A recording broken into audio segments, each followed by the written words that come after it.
Hello again, EXP competitors. Today we'd like to talk about unionization, the worst decision you can possibly make.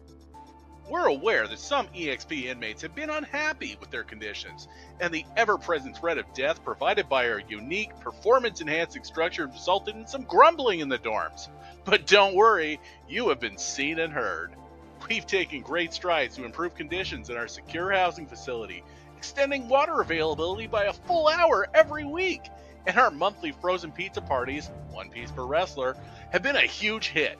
In addition, we've heard your feedback, and our fuck alarm training program has been altered, with all the metal batons being changed for relatively harmless rubber hoses. It might be tempting to be taken in by the promises that union organizers make. It sounds good, right? Higher pay, vacation time, and the right to leave our secure housing facility. But it's important to remember that organized labor represents something, the very destruction of the American way of life. Fact! Unions were popular in the Soviet Union, a totalitarian regime where millions were imprisoned in a system called the Gulag. In these prisons, inmates were subject to severe treatment, starvation, and the threat of summary execution. Could you imagine a situation like that? Fact! Unions cost money.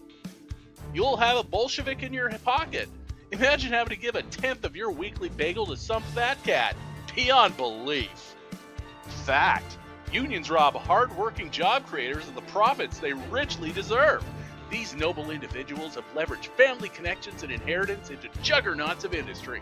It would be unconscionable to steal foie gras from their mouths with insane demands for wages, benefits, and especially healthcare.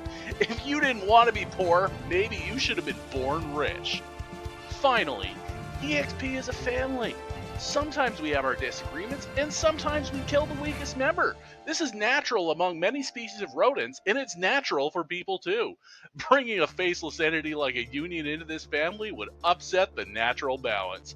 Please, be sure to report all union organizers to your security supervisor for referral to an immediate death match, pending a Supreme Court decision. But we all know how that's going to turn out.